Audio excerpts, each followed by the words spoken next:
और बच्चों को खामोश करवा दीजिए, आवाज़ समझ में नहीं आई।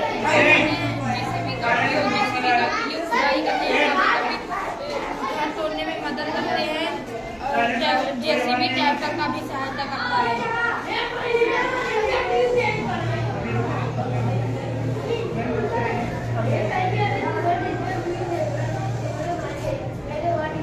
सर आप साथ में रहिए।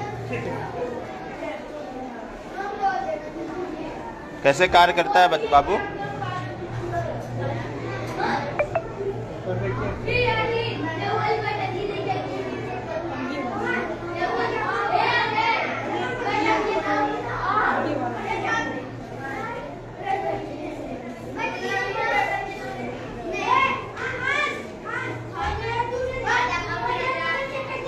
बेटा खामोश हो जाओ।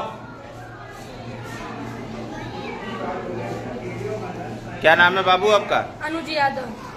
किस क्लास में पढ़ते हो? क्लास 7। स्कूल कौन सा है? GDVR academy. आप? माय नेम इज अर्चित पाल। जोर से बोलो बाबू। माय नेम इज अर्चित पाल। किस क्लास में हो? 7। क्या बनाए हो? जेसीबी। जेसीबी। ठीक, आइए सर दूसरे तरफ चलते हैं। क्या नाम है बाबू आपका? माय नेम इज अंश यादव। किस क्लास में पढ़ते हो? 6। क्या बनाए हो? किडनी। किडनी? वाह, दिखाओ कैसे कार्य करता है। किडनी को किडनी हमारा शरीर में बहुत ही महत्वपूर्ण होता है। किडनी की तुलना सुपर कंप्यूटर के द्वारा की जाए तो बहुत ही उचित होता है, क्योंकि इसका कार्य बहुत ही जटिला होता है और शरीर में पानी तरल पदार्थों को खनिजों इलेक्ट्रोलाइट्स के रूप में सोडियम पोटेशियम के द्वारा निकालने का कार्य करता है। और दिखाइए। सर मतलब किडनी हमारा ब्लड फिल्टर करता है ना। जी जी जी। तो ये ब्लड अच्छा, ब्लड फिल्टर कर रहा है। अच्छा अच्छा, बहुत खूब बहुत खूब। 6 में पढ़ते हो बाबू? आपका नाम क्या है बाबू? जोर से बोलो। अंश शुक्ला। किस क्लास में पढ़ते हो? क्लास 5। क्लास 5। क्या बनाए हो?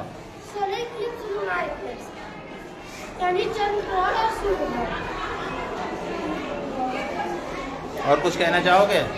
सर ये मॉडल सूर्य और चंद्र के सूर्य ग्रहण और चंद्र ग्रहण का है, जिससे सबको पता चल सके कि सूर्य ग्रहण और चंद्र ग्रहण लगता क्यों है। ठीक है, थैंक यू। क्या नाम है बाबू आपका? निखिल कुमार सरोज। क्या बनाए बाबू? सिंपल पुली मशीन। जी? सिंपल पुली मशीन कैसे कार्य करता है, दिखाएंगे?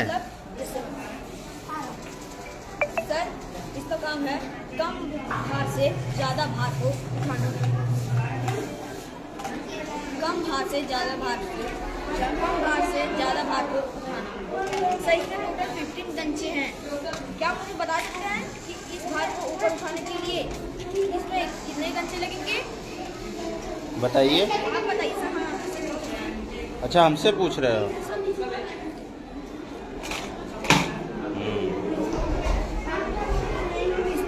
टोटल 15 गंचे हैं। जी। इसको उठाने के लिए इसमें कितने गंचे लगेंगे? 15 है तो 15 जाने चाहिए।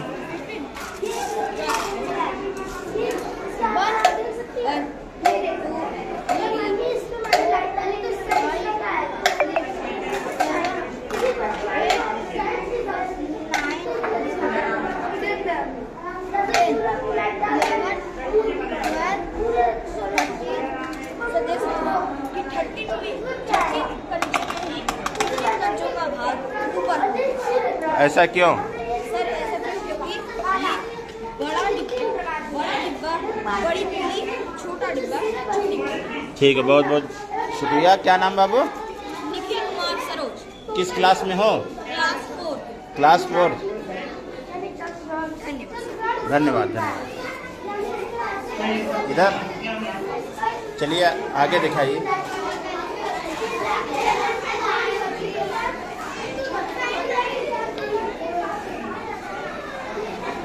आइए हम आपको लाइव के माध्यम से दिखाना चाहेंगे GDVR एकेडमी में आज यहाँ विज्ञान प्रदर्शनी मेला लगाया गया है बच्चों के द्वारा। अगले रूम में छोटे छोटे बच्चों ने अपनी कलाओं का प्रदर्शन किया है। लाइव चल रहा है, ठीक। थोड़ा जोर से बोलो बेटा। Hello sir, good afternoon. Good afternoon. My name is Srishti Gupta. I am from class 6। This is my project and my project name is photosynthesis. तो सबसे पहले मैं आपको बताना चाहूँगी कि जो फोटोसिंथेसिस है वो दुनिया में मौजूद सारे ग्रीन प्लांट के अंदर होता है। इसी कारण सारे ग्रीन प्लांट को ऑटोट्रॉप्स कहते हैं। इसके अंदर जो न्यूट्रिशन पाया जाता है उसे ऑटोट्रॉपिक मोड ऑफ न्यूट्रिशन कहते हैं। Nutrition is the process of taking food to get energy. It's mean nutrition वो प्रोसेस है जिसमें कोई ऑर्गेनिज्म फूड को लेता है ऊर्जा पाने के लिए। और ये जो न्यूट्रिशन के 2 टाइप्स होते हैं, autotrophic mode of nutrition and heterotrophic mode of nutrition. Heterotrophic mode of nutrition उसे कहते हैं जिसमें कोई ऑर्गेनिज्म अपना फूड खुद नहीं बनाते हैं, एग्जाम्पल जैसे और एनिमल। और ऑटोट्रॉपिक मोड ऑफ न्यूट्रिशन उसे कहते हैं जिसमें कोई ऑर्गेनिज्म अपना फूड खुद से बनाते हैं एक प्रोसेस के माध्यम से, जिसे फोटोसिंथेसिस कहते हैं। एग्जाम्पल और प्लांट और ग्रीन प्लांट। और जो जैसे कि आप जानते हैं कि इसके लिए फोटोसिंथेसिस जो होता है वो 2 वर्ड से मिलकर बना होता है, फोटो और दूसरा सिंथेसिस। जो फोटो होता है उसका मतलब होता है लाइट, इट्स मीन सनलाइट। और सिंथेसिस होता है उसका मतलब होता है फॉर्मेशन। इसे हम कह सकते हैं कि सनलाइट के प्रेजेंस में फूड का बनना ही फोटोसिंथेसिस कहलाता है। इसके लिए 4 चीज़ों की नीड होती है। पहला है सनलाइट, जो कि सन से मिलता है। और जब सनलाइट लीफ में पड़ता है, लीफ में हमारा क्लोरोफिल होता है जो कि सनलाइट को एब्जॉर्ब करता है। कार्बन डाइऑक्साइड को हमारे एटमॉस्फेयर में मिलता है और वाटर जो है हमारे सॉइल में रहता है। और लीफ के माध्यम से रूट के माध्यम से लीफ तक पहुँचता है। ये सारा प्रोसेस होता है वो लीफ में होता है, इसलिए हम लीफ को किचन ऑफ प्लांट भी कहते हैं। Thank you. क्या नाम है बेटा आपका? My name is Akriti Maurya. Hello sir, good afternoon. Welcome to my project. My name is Akriti Maurya. I am a student of class 7. जैसे कि हम जानते हैं कि आजकल की सबसे बड़ी समस्या है सीवेज सिस्टम। सीवेज सिस्टम क्या होता है? एक जगह से दूसरी जगह पानी का बह के आना इकट्ठा और वहाँ इकट्ठा हो जाना सीवेज सिस्टम कहलाता है। जैसे कि हम जानते हैं कि नदियों में जो नालियों में जो कचरा होता है, कचरे के कारण नालियों का पानी सड़कों पे आ जाता है और वाहनों को आने जाने में समस्या होती है, जिसके कारण सरकारों ने कुछ सोचा और कुछ कोशिश की कि नालियों के बगल सड़कों के नीचे गड्ढे खुदवाकर पेड़ पौधे लगाए जाए, जिससे कि नालियों में से कचरे बह के आएंगे और उसमें सूखे कचरे पेड़ में फंस जाएंगे और गीले कचरे बह जाएंगे। तो पर इसमें कई प्रॉब्लम थी। सबसे पहली प्रॉब्लम ये थी कि रोड पूरे खराब हो जाएंगे, दूसरा और इसमें पैसे बहुत ज़्यादा लगते हैं। इस वजह से सरकार को वैसे रोड पे से सूखा कचरा गीला कचरा हटाना जारी रखा है, लेकिन जो हमारे नालियों में जो है ये नालियों के किनारे एक मशीन लगाकर जब नालियों का पानी बहेगा तो फिर ये मशीन के द्वारा ये सूखा कचरा इसमें आ जाएगा और गीला कचरा बह जाएगा। और कहीं ना कहीं ये जो नालियों का पानी होता है, गंदा पानी होता है, वो हमारे नदियों से संपर्क करता है और जो गांव के आसपास जितने भी नदियां होती हैं, गांव के आसपास जितनी भी नदियां होती हैं उसमें प्रदूषित जल, गांव के लोग जब उसे पीते हैं प्रदूषित जल को, तो फिर उससे कई रोग का उत्पन्न होता है और ये हमारे आने वाले समय में सिद्ध साबित होगा।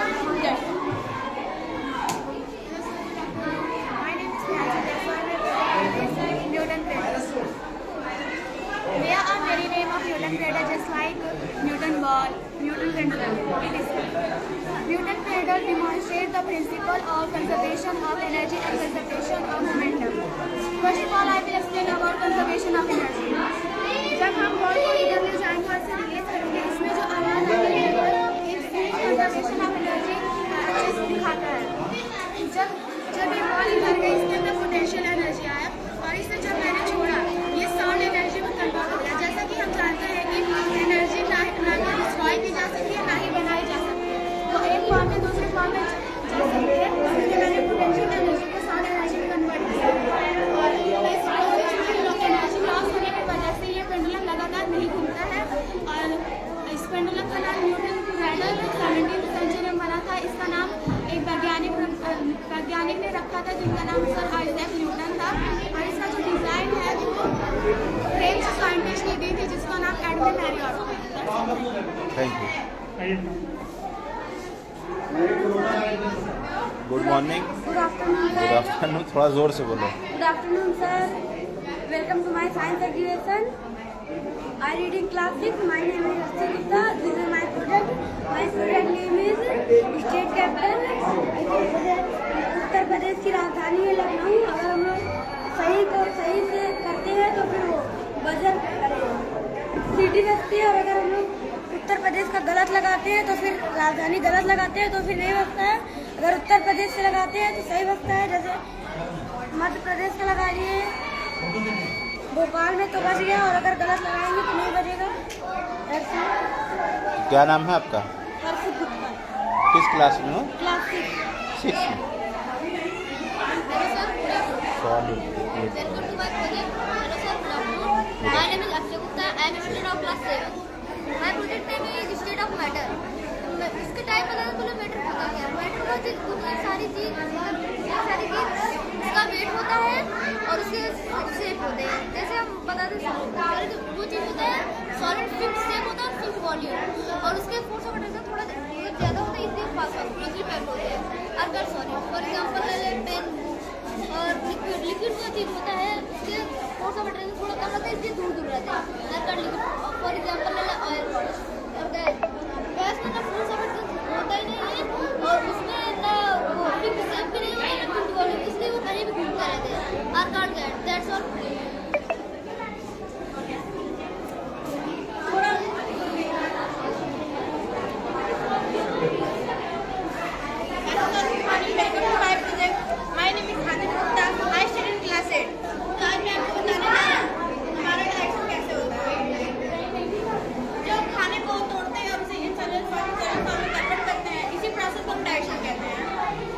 मेरे पास कुछ एग्जांपल्स हैं, जैसे प्रोटीन। जब प्रोटीन हमारा डाइजेस्ट होता है तो ये अमीनो एसिड में कन्वर्ट होता है, और हमारा कार्बोहाइड्रेट डाइजेस्ट होता है तो ये ग्लूकोज में कन्वर्ट होता है। अब हम बात करते हैं एलिमेंट्री कैनाल। हमारे एलिमेंट्री कैनाल कई सारे ऑर्गन पाए जाते हैं, जैसे माउथ, ओसोफेगस, नाक, स्मॉल रेक्टम, एनस। ये हमारा 9 मीटर लॉन्ग होता है। बात करते हैं माउथ को बकल कैविटी के भी नाम जानते हैं। इसमें कई सारे ऑर्गन होते हैं, बात करते हैं ओसोफेगस। ओसोफेगस हमारे माउथ से लेकर स्टोमक तक की पाइप होती है, जो कि 20 सेंटीमीटर लॉन्ग होती है। इसी से इसको हम फूड पाइप के नाम से जानते हैं। बात करते हैं स्टोमच की। स्टोमच हमारा जी शेप का होता है। इसमें हमारा भोजन कंप्लीट पूर्ण पाचन हो जाता है लगभग 3 से 4 घंटे में। अगर मान लीजिए कोई भोजन बच भी गया तो वो स्मॉल इंटेस्टाइन में जाकर फिर लार्ज इंटेस्टाइन में जाता है, उसे ऑब्जर्व करता है, फिर उसके बाद रेक्टम में भेजकर कुछ समय के लिए रखता है, फिर एनस के द्वारा बाहर निकाला जाता है।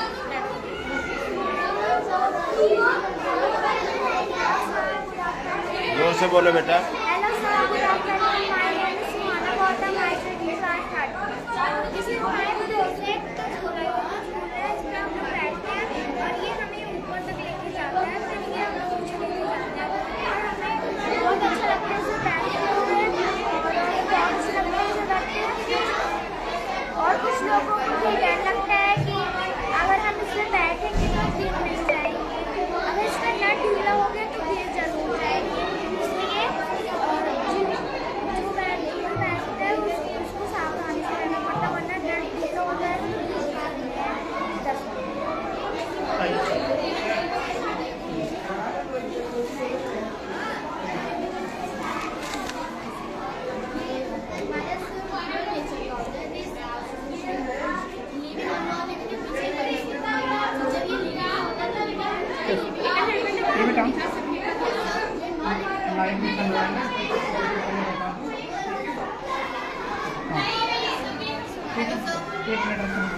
चले इधर। My name is Zoya Praveen. I am a student of class 8. This is my project. My project name is virus. हमारे पास डिफरेंट टाइप के वायरसेस हैं। इन वायरसों को बताने से पहले हम आपको ये बता दें कि वायरस होते क्या है। वायरस सेलुलर होते हैं। इट मीन्स ये सेल के नहीं बने होते हैं। अगर वायरस सेल के नहीं बने होते तो आखिर ये बने किससे होते हैं? ये न्यूक्लिक एसिड प्लस प्रोटीन से बने होते हैं। न्यूक्लिक एसिड 2 तरह के होते हैं, डीएनए और आरएनए। डीएनए का फुल फॉर्म होता है डीऑक्सीराइज न्यूक्लिक एसिड, और आरएनए का फुल फॉर्म होता है राइबोस न्यूक्लिक एसिड। तो वायरस के अंदर डुअल नेचर होता है। ये लिविंग एंड नॉन लिविंग के बीच की कड़ी होती है। तो ये बीच की लिविंग को कांटेक्ट करता है और ये नॉन लिविंग को कांटेक्ट करता है। That's all, thank you.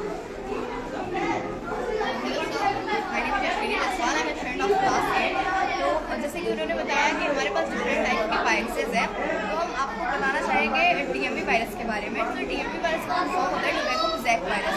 तो टोबैको मोज़ेक वायरस दुनिया का सबसे पहला वायरस है। इसकी डिस्कवरी 1892 में एवोनोविस्की नामक एक वैज्ञानिक ने किया था।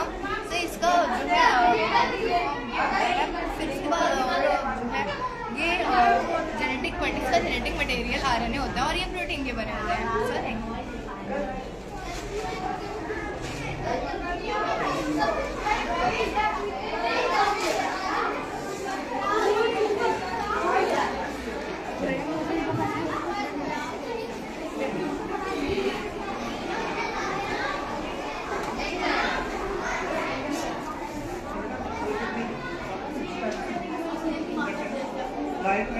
लाइट चल रहा है, कुछ खाना है, ठीक है, अच्छे से बताना है।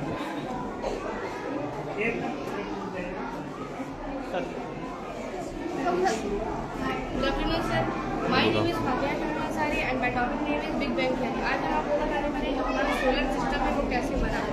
मतलब उस जो सोलर सिस्टम है उसके बनने के बीच की जो प्रक्रिया है, जो उसके पहले की जो बनने की प्रक्रिया आज हम बताते हैं। आते हैं हम अपने टॉपिक पर। सन 1927 में जॉर्ज लैवेंटियर नामक एक वैज्ञानिक हुआ करते थे जिन्होंने बिग बैंग थ्योरी की खोज की थी। तो आज से ठीक 1500 अरब साल पहले हमारे ब्रह्मांड में एक तारा हुआ करता था जिसकी डेंसिटी बहुत ज़्यादा थी, जिसने अपने आसपास के सारे बादलों और धूल कंकड़ों को अपने अंदर समाने लगा। धीरे धीरे करके उसका शेप एंड साइज बड़ा होते गया। जब उसका शेप एंड साइज जब वो बड़ा हुआ फिर उसमें एक ब्लास्ट हुआ। जब ब्लास्ट हुआ तो उसके सारे जो पार्टिकल्स हैं वो अलग अलग जगह पर बिखरे। जब वो बिखरे तो उसके जो आसपास के जो सारे पार्टिकल्स हैं वो सारे जुड़कर हमारे सोलर सिस्टम का निर्माण किए।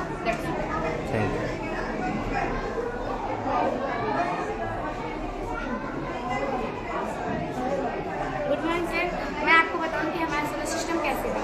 क्या हमारा सोलर सिस्टम यानी कि सौर मंडल ऐसे ही था या हमेशा ऐसे रहे? चलिए चलते हैं 4.6 बिलियन वर्ष पहले, जहाँ पर हमारे ब्रह्मांड में एक भी ग्रह मौजूद नहीं थे।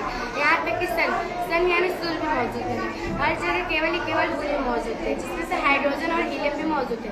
एक धूल की काफ़ी तेज़ी से घूमने की वजह से वो फ्लाइट डिस्क में तब्दील हो गया। फ्लाइट डिस्क के केंद्र से वो सूर्य बन गया और उसकी बाहरी हिस्से से खगोल पिंड बन गए। चलिए चलते हैं बिग बैंग थ्योरी के अनुसार इस सिद्धांत में लगभग 13.4 बिलियन वर्ष पहले जहाँ पर हमारा ब्रह्मांड सिमटा हुआ था। और इस बिग बैंग थ्योरी में धमाके से हमारे ब्रह्मांड के हर एक कण फैलता गया और हर एक कण जिसके फलस्वरूप हमारे ब्रह्मांड की रचना हुई। जैसे कि आप सभी जानते हैं कि पहले 9 ग्रह थे, अब 8 ही हैं। और IAU की सदस्यता ने 24 अगस्त और 206 में इसे पाला साबित किया। अब इसके आगे बताएंगे शब्द।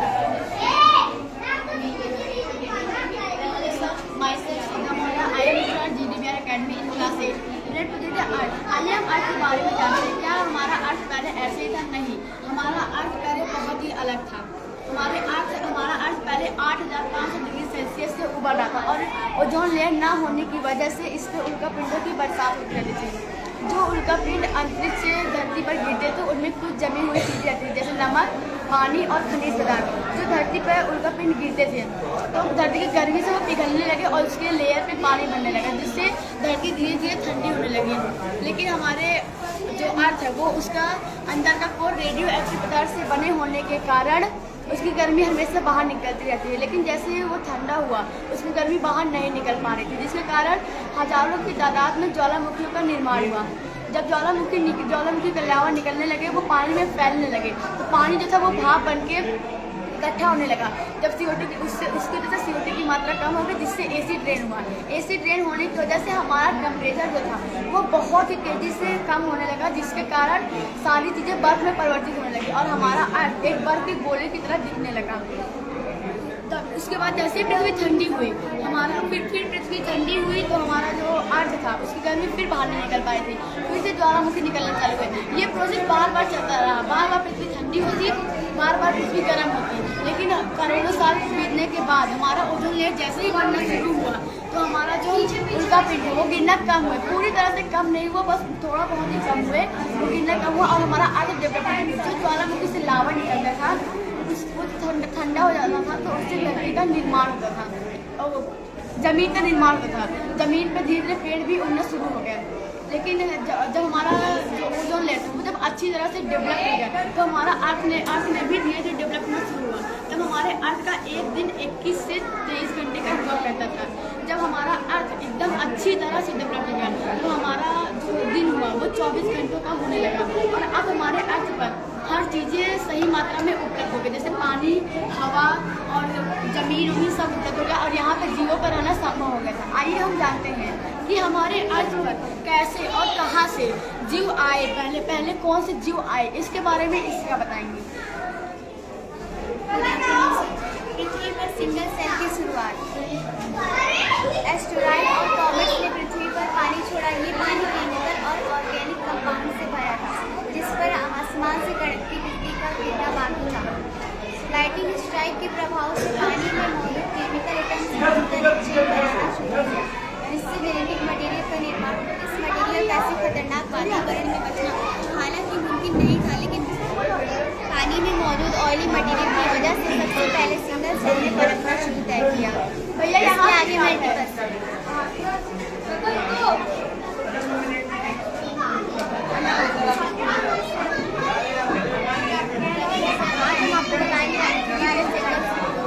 सेल की शुरुआत कैसे हुई।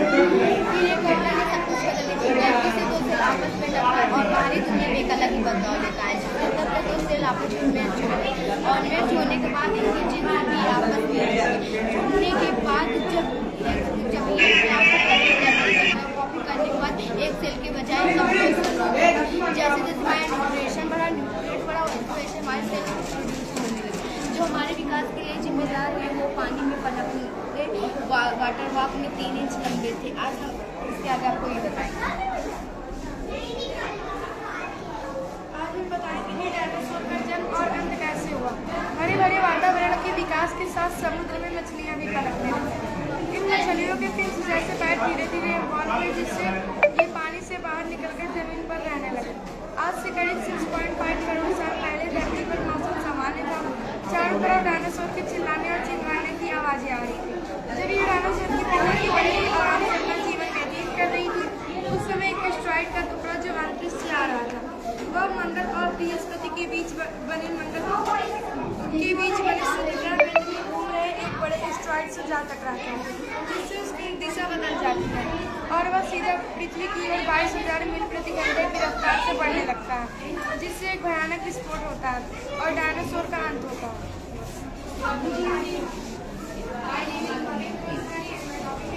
My name is Shruti Gupta, I study in class. तो आपको बताएंगे मनुष्य कैसे बना। डायनासोर विज्ञान के लिए कहा जाता है बहुत बड़ा एस्टेरॉइड धरती के पेट से पैदा हुए विस्फोट ने इन विशाल जानवर का विस्फोट के बाद धरती का वातावरण साफ हो गया और खराब हो गया और वातावरण साफ होने लगा। धरती पर फिर से पेड़ पौधे उगने लगे और धरती को जो 5% जीव बचे तो मेडोपेशनल रेडिएशन के प्रक्रिया नई प्रजातियों ने जंगल शुरू कर दिया। यूसी पोप ने लगभग 550 साल पहले प्रजाति जंगल शुरू कर दिया था। आज से 4 करोड़ साल पहले धरती बदलाव हुआ शुरू हुई। वहीं 2 माह के आसपास आ गए, वहीं 2 महाद्वीपों के टकराने से हिमालय के पहाड़ बन गए, जिससे आज दुनिया की सबसे पुराना नदी है। आप बता दें कि वही भूभाग है जहाँ आज हम रहते हैं, जो है इंडिया। वही दोनों महाद्वीप टकराने से हिमालय के पहाड़ बन चुके थे, जिन्हें हम दुनिया के जानते हैं, छोटी के नाम जानते हैं। ठीक है, थैंक यू।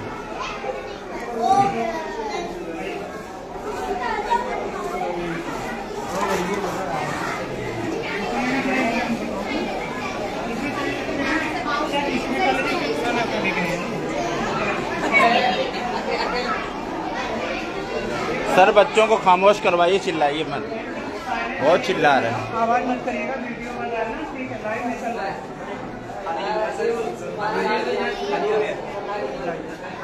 ठीक है बेटा, स्टार्टिंग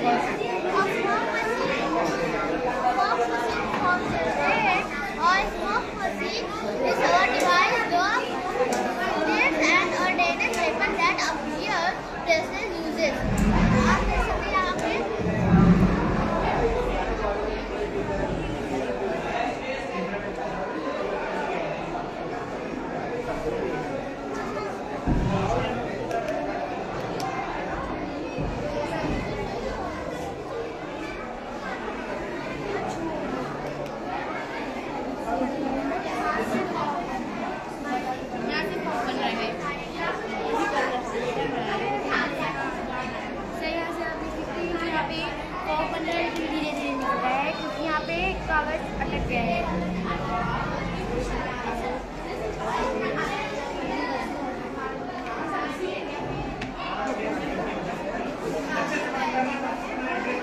आइए सर। बोलिए। My name is Fatma Ansari from class 3rd. My project name is photosynthesis. Photosynthesis occurs when plant use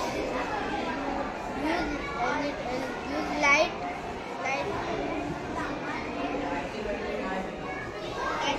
energy to convert the carbon dioxide and water into glucose and oxygen.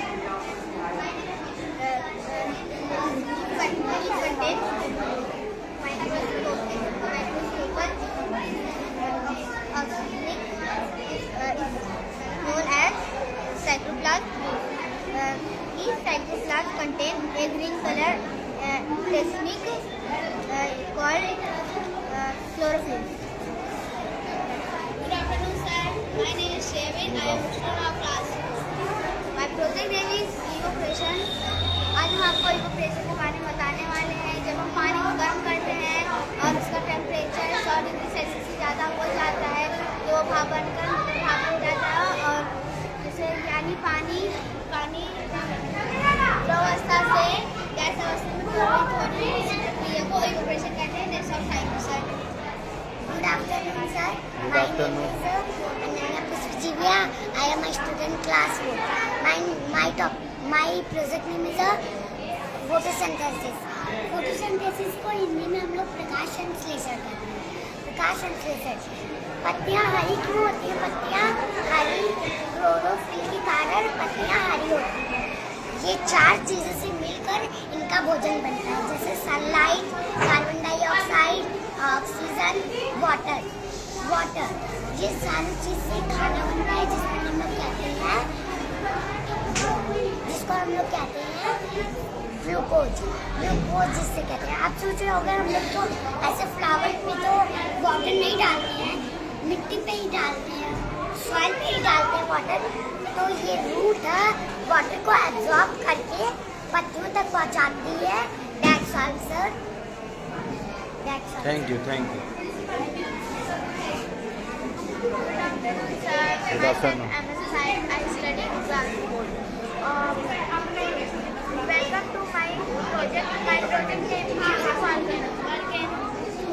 मतलब कि इसे हम ज्वालामुखी भी बोलते हैं। ज्वालामुखी एक जलता हुआ पहाड़ होता है, कभी कभार ये शांत रहता है और ये मतलब कि इसके नीचे मिलते हुए लावा की लगी रहती है, पूरी तालाब रहता है और इसका मतलब उसके अंदर से जो निकलता है उसे हम बोलते हैं लावा। लावा का मतलब कि रंग होता है उसके टेम्परेचर पर निर्भर रहता है और इसका टेम्परेचर लावा का टेम्परेचर रहता है 1000 to 104 सेंटीग्रेड का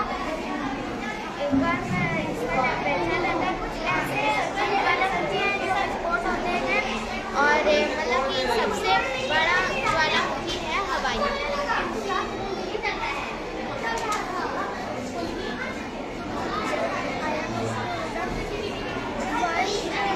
थोड़ा जोर से बोलो। अजान Ali.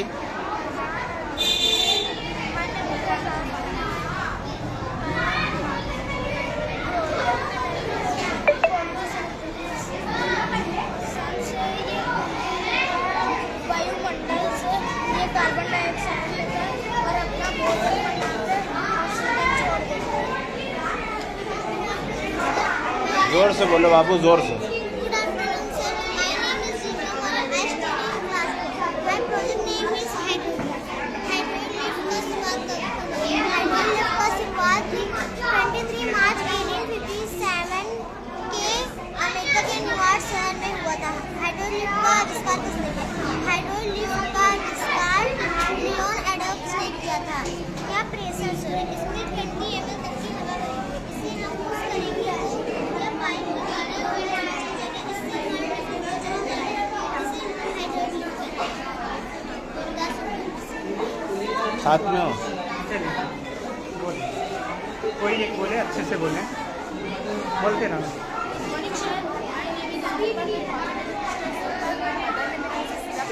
I My school name is NDS Junior High School, Sir John. My project name the Ram Mandir is a Hindu temple. It is a Ayodhya, Uttar Pradesh and India. Yes, our relatives died in Ramlala from Rama. Died governing body. Shri Ram Janmabhoomi Triti case. That's a thing. आइए अभी बोलिए बोलिए बेटा ऐसा My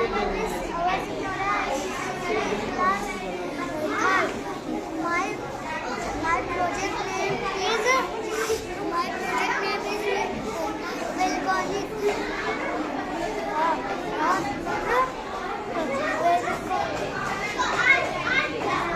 चलो कोई बात नहीं, आइए। आइए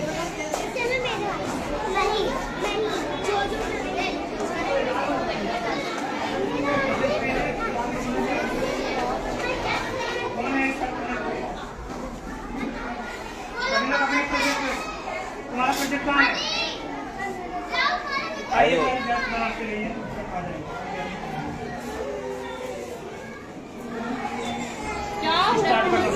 Myself Kushra Gupta from class 7th. My project name is photo dispenser. This drinking water and the can be for electric power. ये ऐसा उपकरण है जो कानपुर, दिल्ली, बम्बई में भी इसका उपयोग होता है। इसको हिंदी में वाटर कूलर भी कहते हैं। ये जो टॉप है यहाँ से जो एयर जब प्रेशर पड़ेगा तो यहाँ से वाटर निकलेगा। जब इसको टॉप को टाइट कर देंगे तो यहाँ से जो प्रेशर अगर अंदर रहता है तो वहाँ से आना बंद कर देगा प्रेशर। इसी को वाटर डिस्पेंसर कहते हैं। Good afternoon. My name is Ananda Gupta. I am student of class 7th. My school name is Ganga Devi Baba Ram Academy. My project name is satellite communication. What is the satellite communication? Satellite communication is a mostly long distance. Satellite communication is Earth stational is called the satellite communication. How many kind? There are 3 satellite communication: telco communication, board communication, testing communication.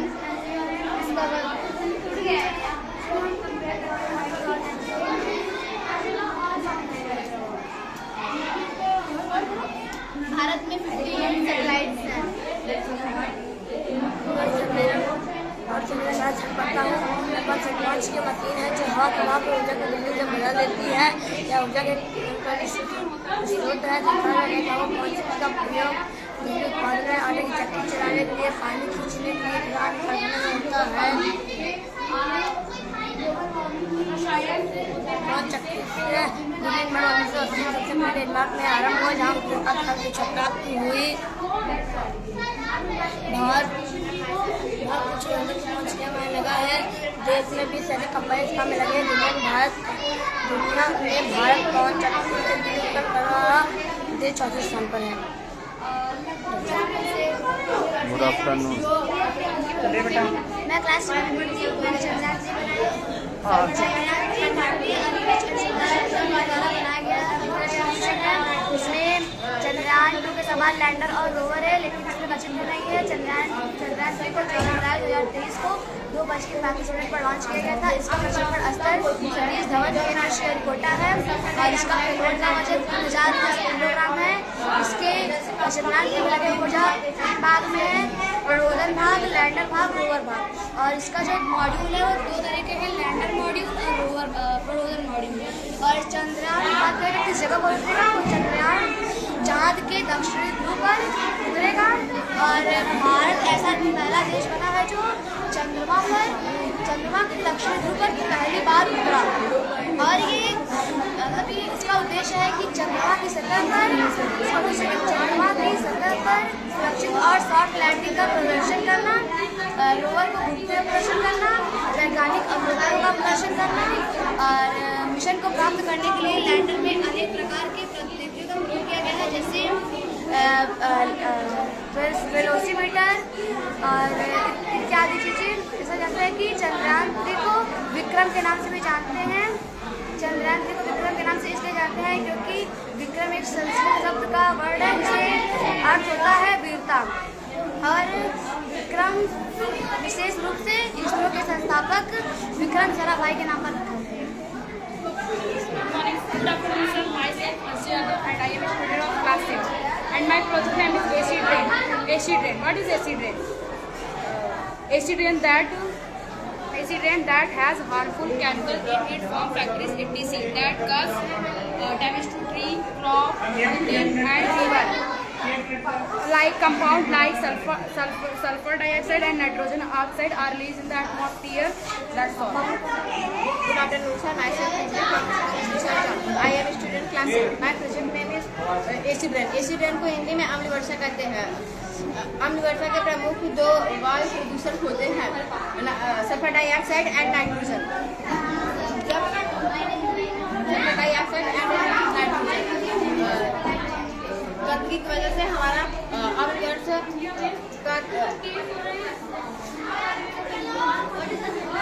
आइए start करिए बेटा। Good afternoon.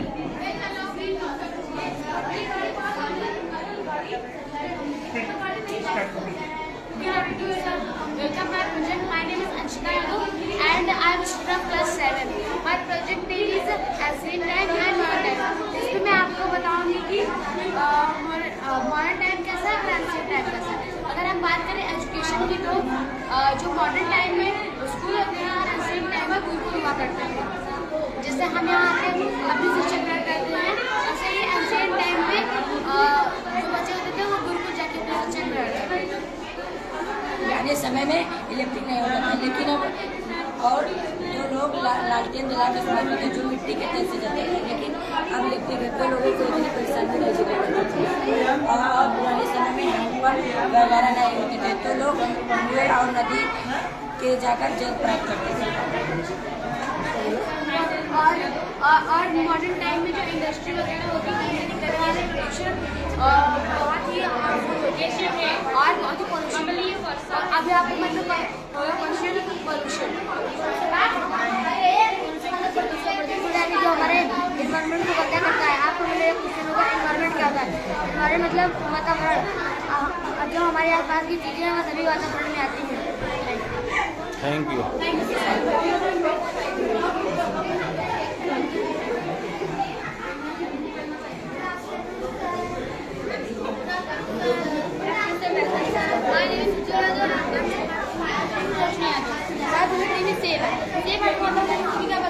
पृथ्वी हमारे सौरमंडल का मात्र ऐसा ग्रह है जहाँ पर हम जीवित रह सकते हैं और इसे बचाने की जिम्मेदारी हम सबकी है। पृथ्वी हमें और बाकी जीव जंतुओं को जीवित रहने के लायक वातावरण देती है और हमें साथ ही में हमसे कुछ नहीं मिलती। पृथ्वी पर मौजूद जो है पानी, पेड़, इनका इस्तेमाल हमें कम करना चाहिए और सही तरह से करना चाहिए। पृथ्वी पर जो मौजूद प्लास्टिक है इनका इस्तेमाल हमें सही तरह से करना चाहिए। प्लास्टिक पृथ्वी हमसे कुछ लेते नहीं और हमें बदले में बहुत कुछ देती है। इसी वजह से हमारा फर्ज बनता है कि हम इसकी रक्षा करें। पृथ्वी को हमने बहुत ज़्यादा नुकसान पहुँचाया है, पेड़ों को जो काटा है और नदियों को गंदा किया है और इसकी सारी की वजह है कि जो पॉपुलेशन बहुत ज़्यादा बढ़ रहा है उसकी वजह है। जो गंदगी हो रही है पूरे अर्थ पे हमारी उसकी वजह है। पूरे पॉपुलेशन की संख्या बहुत ज़्यादा बढ़ी। मनुष्य ने खुद पृथ्वी को संकट में डाल दिया है और जिससे उत्पन्न हुई अनुकूल प्रदूषणों के कारण ही जंगलों की कई प्रजातियां विलुप्त हो चुकी हैं। जैसे 1879 में डोडो पक्षी और अब गोरैया भी नहीं दिखती हैं। उसी के साथ साथ समुद्र में रहने वाली डॉल्फिन मछलियाँ भी नहीं दिखती। इससे सरकार ने 22 अप्रैल को अर्थ डे मनाने की कहा।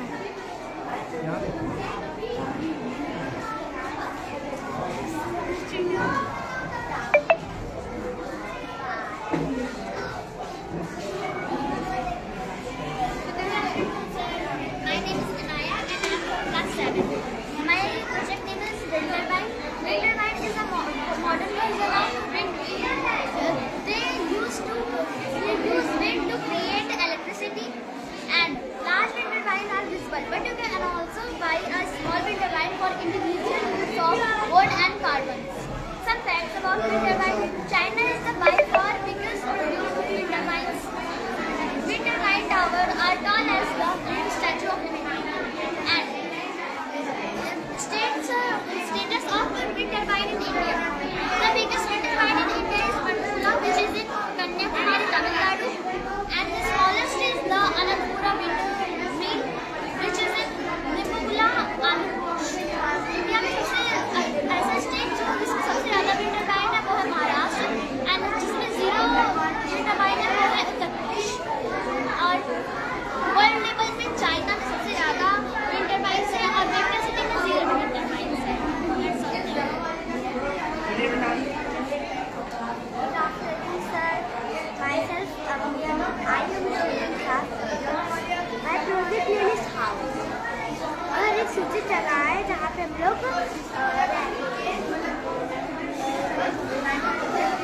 बहुत सारी चीज़ों से बचते हैं, जैसे किताब, चोर, गर्मी, बारिश और बहुत सारी चीज़ों से हम लोग बचते हैं।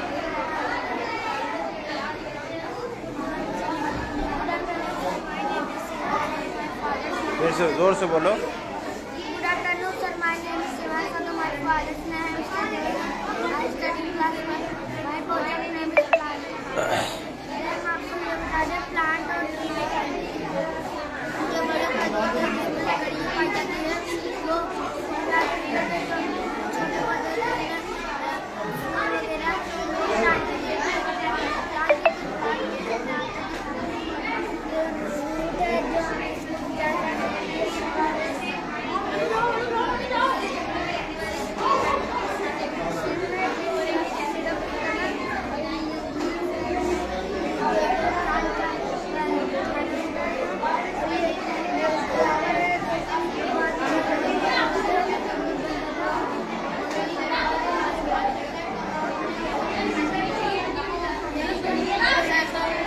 मेरी टीम है, मेरा नाम श्याम है, हमारी पार्टनर नेम इज रवि, हमारी इस पर जैसे हमारे इंडिया में कैसे जो है एक्सीडेंट के हम लोग ने कुछ एक्सीडेंट को बचाने के लिए ये रूल की है, जैसे कि यहाँ से गाड़ी पास हो रही है, गाड़ी पास हो रही तो एक लाइट ग्रीन इंडिकेट कर रहा है कि ये वाली गाड़ी पास हो रही, लेकिन यहाँ गाड़ी नहीं पास हो रही है।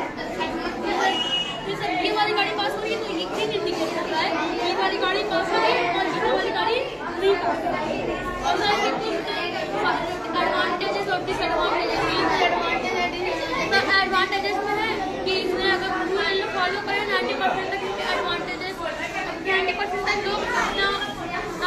लोग अपनी जान बचा सकते हैं अगर इन लोग रूल फॉलो करें। डिसएडवांटेजेस इसमें बहुत सारा बहुत बड़े पॉपुलेशन भी होते हैं, फैक्ट्रीज बने रहते हैं सिटीज़ में, उससे पॉपुलेशन जो हमको हार्मफुल करते हैं। हम लोग what is smart city? Smart city क्या है? The smart city new technology and new business. अब इससे हम लोग तो कल्पना कर ले सकते हैं कि ये 2050 में ऐसे टेक्नोलॉजी बनेगी, तो इसीलिए हम लोग ने ये लगाया कि सबकी जान बच जाए, सब केसेस कम हो।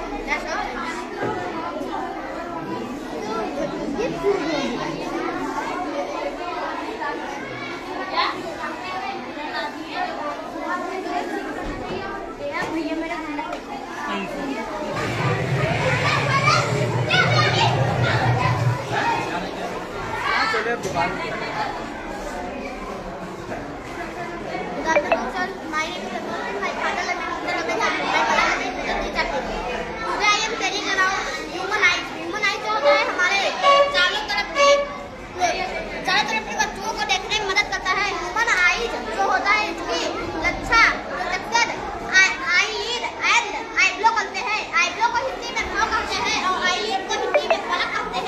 जो आईब्रो होता है उसको हम लोग जो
my partner in the this is my project and my project name is nuclear power plant. यह काम जब हम न्यूक्लियर रिएक्ट कराते हैं बैठ जाओ बैठ के बताओ। यूरेनियम को न्यूट्रॉन से रिएक्ट कराते हैं तो यहाँ से हीट प्रोड्यूस होता है और वो हीट वेपर के रूप में होता है। यहाँ से आने के बाद यहाँ पे प्रेशर से वो रोटेट कराता है इस टरबाइन के कंडेंसर को। यहाँ से हम एक शाफ्ट कनेक्ट किए जाते हैं जनरेटर में। जब ये टरबाइन कंडेंसर रोटेट करता है तो यहाँ पे जो जनरेटर रहता है वो भी रोटेट करता है, तो यहाँ से इलेक्ट्रिसिटी प्रोड्यूस होता है। जैसे कि ऐसे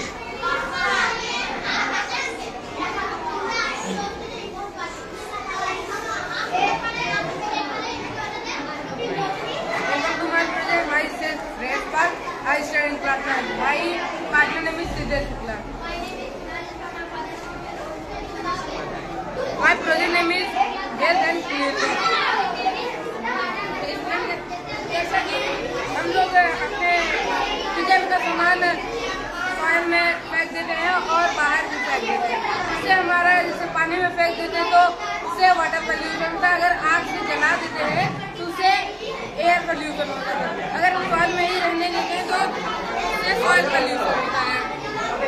जैसा कि ये डस्टबिन है, डस्टबिन में ग्रीन हरे सब्जियाँ फेंके जाते हैं, तो ये ब्लू वाले में ब्लू का कचरा फेंका जाता है। ये है योगा। योगा हमारे लिए हेल्थ के लिए बहुत इम्पोर्टेंट है। इसे हमें खाना नहीं चाहिए क्योंकि ये बहुत हमारे शरीर को हानिकारक होता है। और ये है आयुर्वेद प्लांट। ये इसका एलोवेरा का यूज स्किन प्रॉब्लम में किया जाता है। ये है फूड और ये सिगरेट और अल्कोहल। अगर इसको स्मोकिंग करने से हमारा हार्ट अनहेल्दी होता है और जैसे कुछ डिजीज होते हैं या जैसे कि किडनी लंग्स डिजीज जैसा।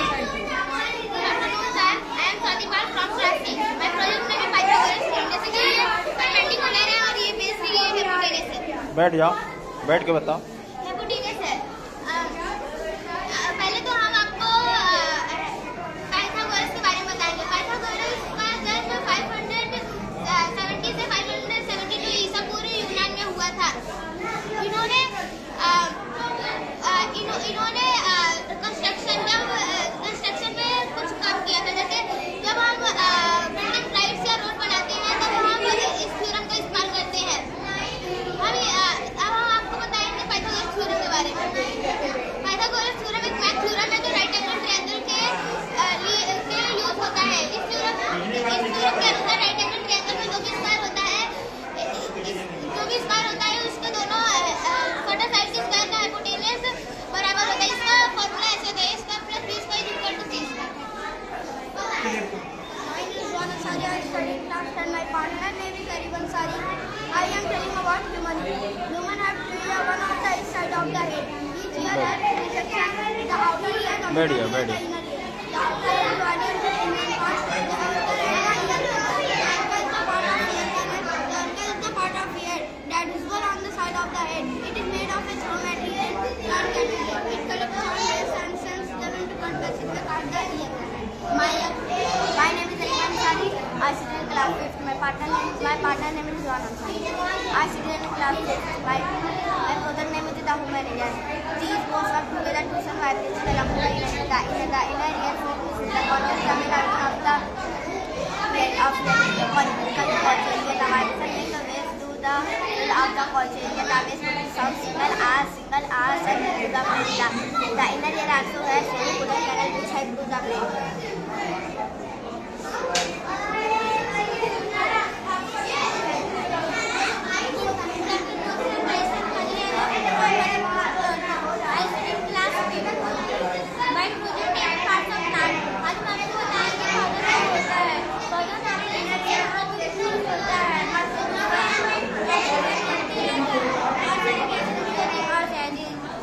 प्लांट के 6 पार्ट्स होते हैं: स्टीम, लीफ, फ्लावर,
जान लिया, अब आपको बताएंगे सोलर स्लीप होता कैसे।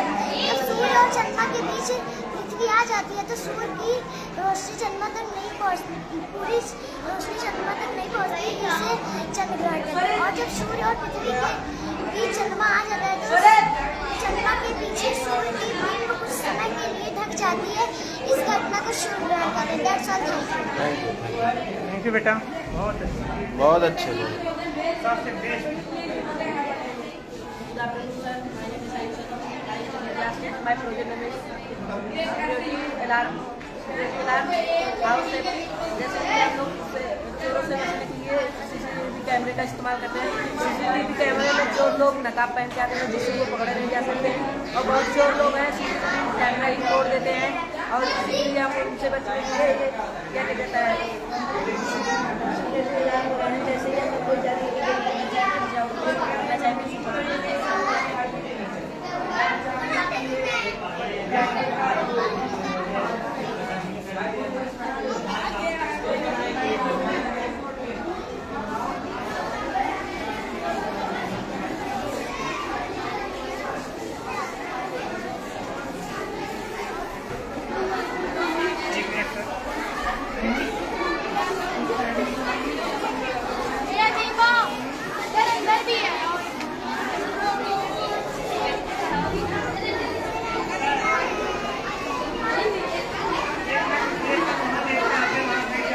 अरे नहीं से चलिए,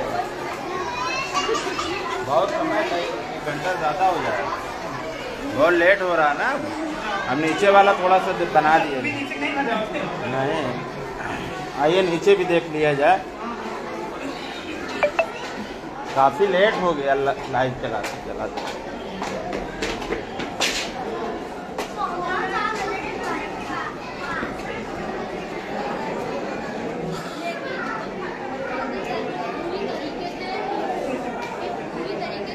बता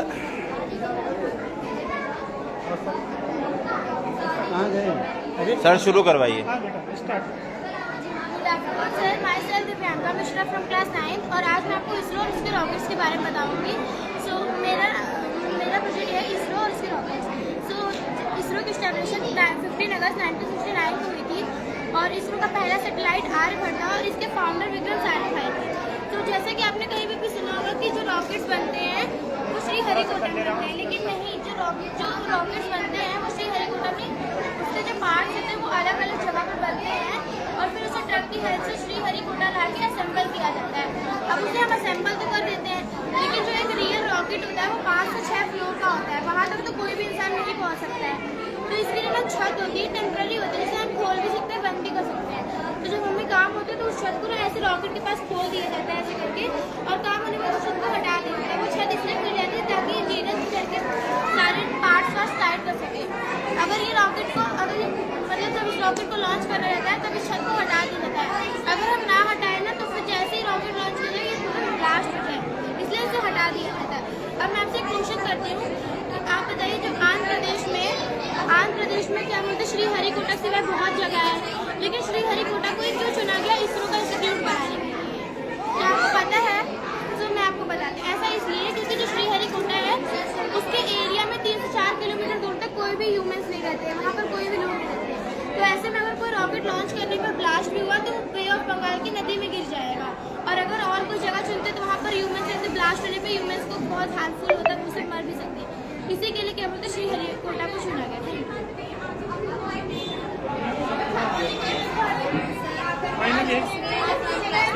जोर से बोलो।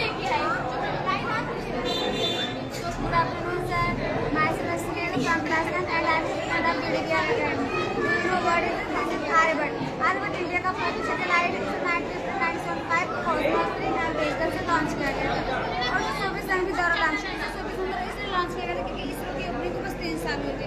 इसरो के पास इतना फंड और टेक्नोलॉजी नहीं थी किसी सैटेलाइट को इसरो को सफल करा सके, इसलिए इंडिया ने सोवियत यूनियन की मदद ली। लेकिन इसके पीछे 1972 में एक एग्रीमेंट साइन हुई कि सोवियत यूनियन इंडिया के 3 साल में सभी सैटेलाइट को लॉन्च करेगी, उसके बदले में इंडिया उन्हें अपने कोर्स से ट्रैकिंग करेगी।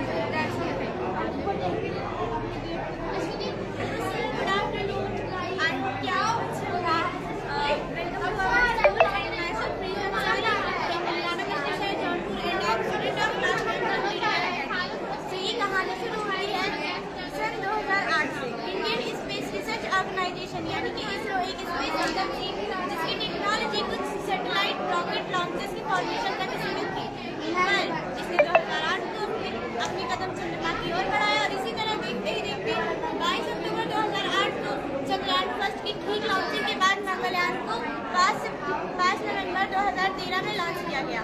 मैं आप सबको ये बता दूं कि इसरो के पास नासा और ऐसा जैसा हाई बजट तो नहीं था, पर वो कहते हैं ना, इंसान की आंखें कितनी भी छोटी क्यों ना हो, वो पूरे ब्रह्मांड को देखने की काबिलियत रखती है।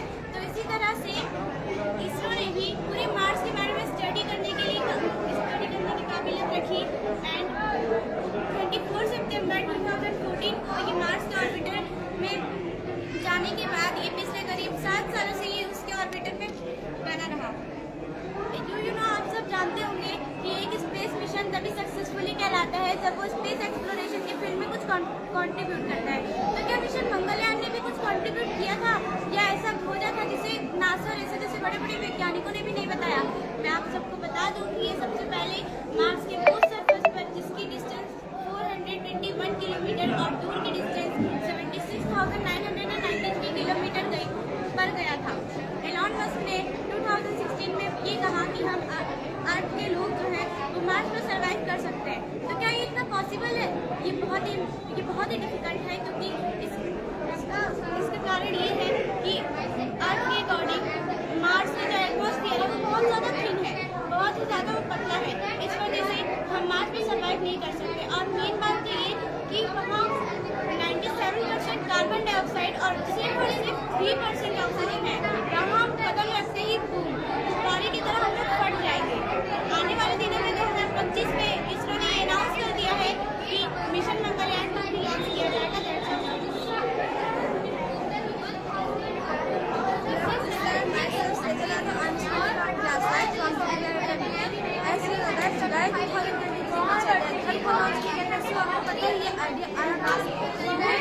के बारे में हमें स्टडी करनी चाहिए। फ्यूचर में हम मून पर सर्वाइव करेंगे, सो अपने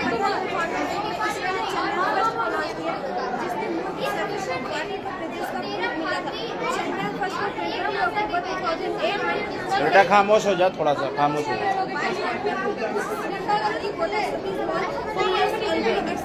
लॉन्च किया गया था।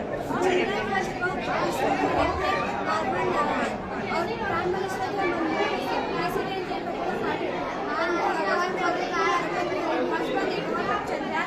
फर्स्ट को लॉन्च किया जाएगा। चंद्रयान फर्स्ट के लिए अनुमान लगाया गया था कि मून पे 2 साल तक काम करेगा, पर इसमें कुछ तकनीकी खराबी की वजह से ये 10 महीने 6 दिन तक ही काम की। रात 8 बजे सर्वे देना बंद कर दिया। चंद्रयान फर्स्ट में वाटर को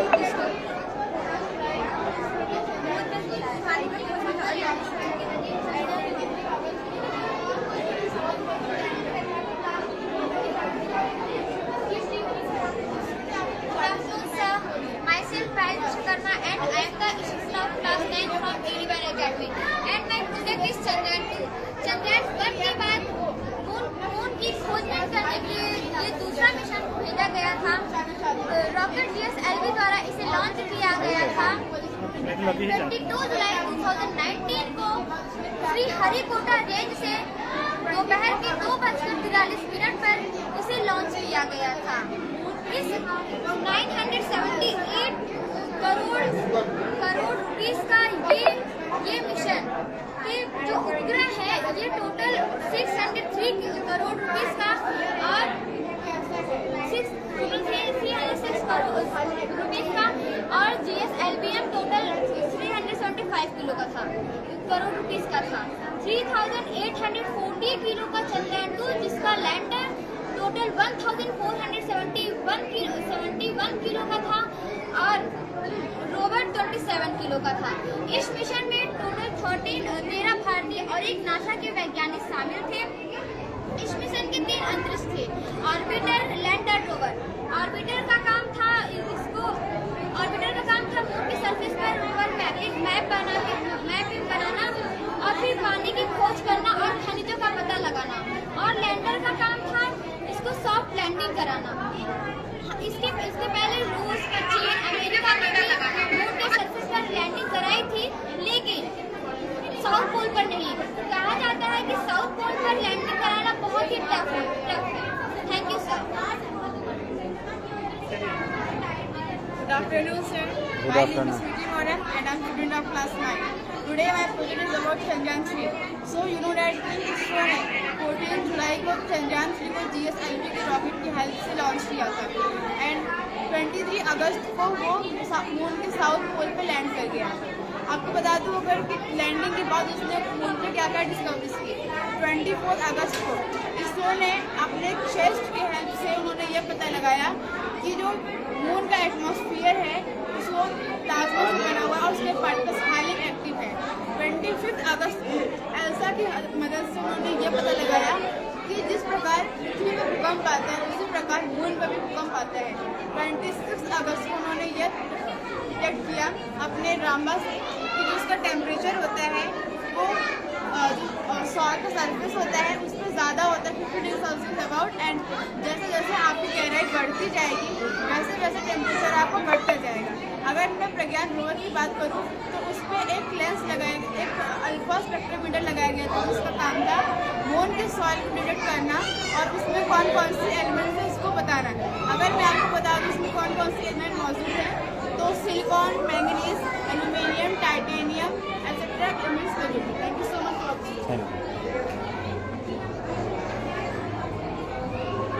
वर्क करेगा बेटा, करके दिखाओ।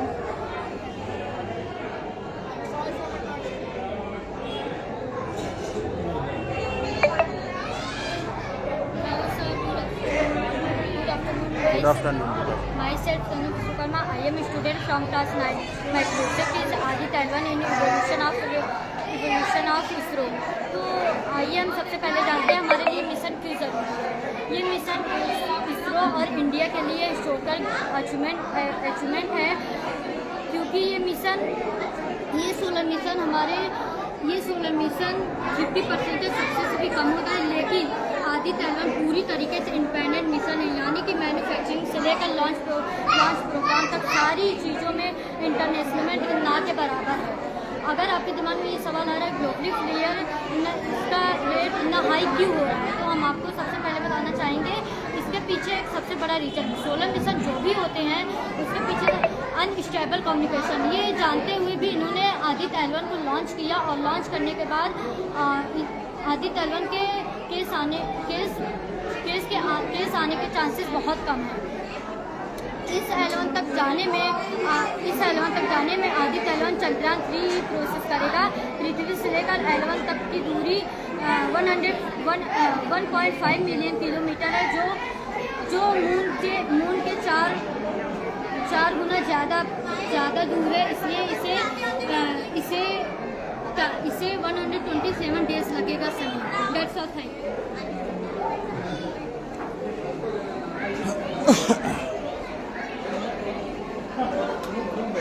हाँ भाई नदीम, कहाँ घूम रहे यार? बस यही तो नीचे जो टीचर आ रहे हैं। अरे हम आइए अंदर जो है आइए अंदर। अच्छा इधर बच्चा कहाँ गया? चलिए ठीक आइए इधर आ जाइए।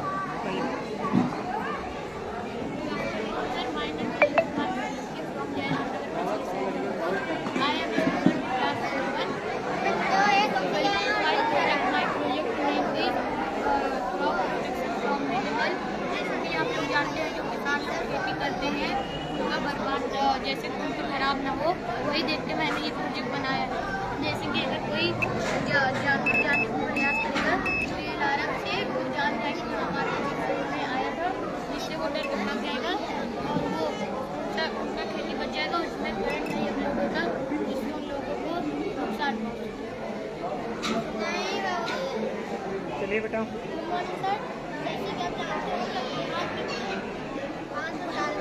साल बाद अयोध्या बना है, उसके मैंने अयोध्या बनाया है। क्या नाम है?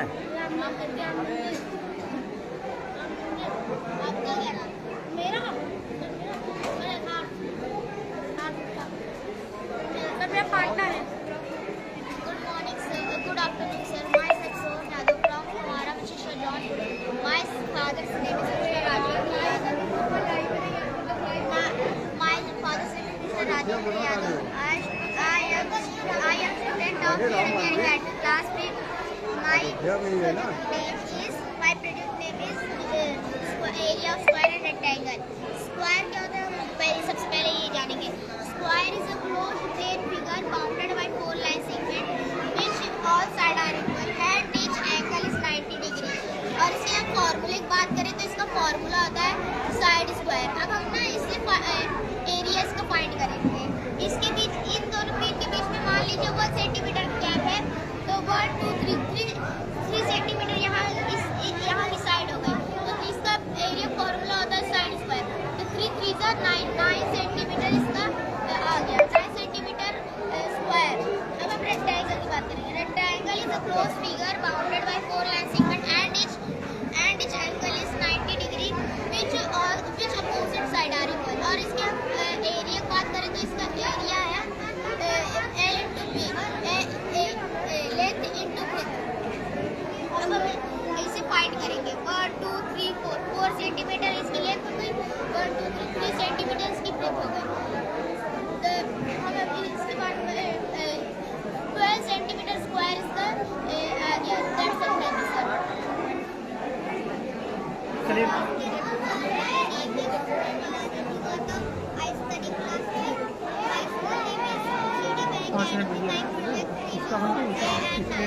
दिन और रात कैसे होता है? पृथ्वी सूर्य के चारों ओर चक्कर लगाता है तथा साथ ही अपने अंश पर घूमने के कारण पृथ्वी का भाग सूर्य के सामने होता है।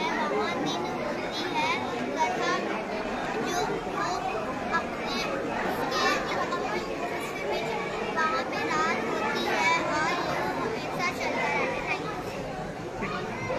चलिए बेटा स्टार्ट करिए। देखिए Student of class 9. This is my project and my project name is neuron. Neuron को हम नर्व सेल के नाम से भी जानते हैं। न्यूरॉन जो होता है वो हमारी बॉडी का सबसे लंबा सेल होता है, जिसकी लंबाई की बात करें तो 90 सेंटीमीटर से 1 मीटर तक का होता है। अगर हम न्यूरॉन जो होता है वो दो न्यूरॉन से आपस में जुड़कर न्यूरॉन से जो न्यूरॉन के फंक्शन की बात करें, जो न्यूरॉन का जो मेन फंक्शन होता है कि जो एक्सटर्नल जो मैसेजेस होते हैं उनको रिसीव कर सेंट्रल नर्वस सिस्टम तक पहुंचाने का काम करता है। सेंट्रल नर्वस सिस्टम होता है तब वो डिसाइड करता है कि इसके अगेंस्ट हमें रिस्पॉन्स करना चाहिए कि नहीं रिस्पॉन्स करना चाहिए।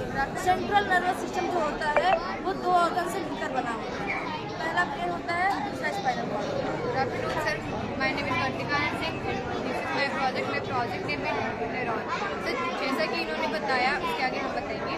सर, अगर हम इसके स्ट्रक्चर की बात करें तो न्यूरॉन के 3 सबसे इम्पॉर्टेंट स्ट्रक्चर होते हैं। सबसे पहले ये जो आपको ब्रांच लाइक स्ट्रक्चर नज़र आ रहे हैं ये है डेंड्राइट्स, और जो ये स्फेरिकल या फिर ओवल लाइक स्ट्रक्चर नज़र आ रहा है ये साइटोन या फिर सेल बॉडी, और इसी साइटोन या फिर सेल बॉडी में ही हमें एक लार्ज न्यूक्लियस देखने को मिलता है। इसी साइटोन या फिर सेल बॉडी में कुछ डेंस साइटोप्लाज्म भी होते हैं। उसी डेंस साइटोप्लाज्म में कुछ सेल ऑर्गेनेल्स भी होते हैं जैसे mitochondria, Golgi body, Nissl ग्रैन्युल्स, ribosomes etcetera. अगर निजल ग्रैन्युल्स की बात करें तो निजल ग्रैन्युल्स का मेन फंक्शन होता है प्रोटीन को सिंथेसाइज करना। फिर अगर माइटोकॉन्ड्रिया की बात करें तो माइटोकॉन्ड्रिया को पावर ऑफ असेंबली के नाम से जानते हैं। अब से थोड़ा सा आगे आएंगे तो हमें दिखाई देगा ये लंबा सा सेगमेंट जो एक्सॉन है, इसे एक्सॉन बोलते हैं।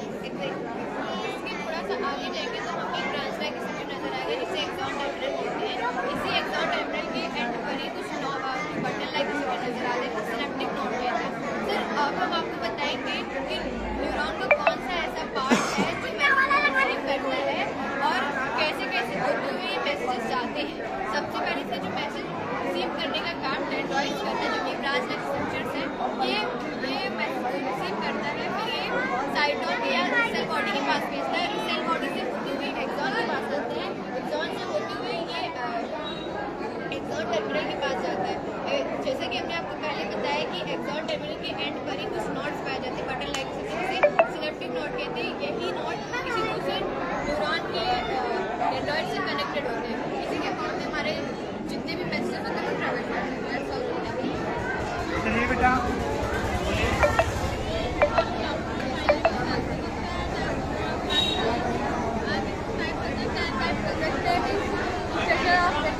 तो फर्स्ट ऑफ ऑल मैं बता दूँ एटम क्या होता है। एटम जो होता है वो एलिमेंट के सबसे पार्टिकल जो केमिकल रिएक्शन में पार्टिसिपेट करता है। अधिकतर हमें इलेक्ट्रॉन की जरूरत पड़ेगी। हमें इलेक्ट्रॉन ट्रांसपोर्टर की खोज की बात करें। इलेक्ट्रॉन आपका इलेक्ट्रॉन डिफरेंस होता रहता है, जैसे मैंने बताया सबसे जो थॉमसन ने बताया कि इंडक्टेंस सर्कल होता है, इसके अंदर चारों तरफ पॉजिटिव चार्जेस कंडक्ट कर लेते हैं और उसके बीच में इलेक्ट्रॉन रखे होते हैं, तो जब वो ये बताया था कि साइंटिस्ट ने कहा कि आपको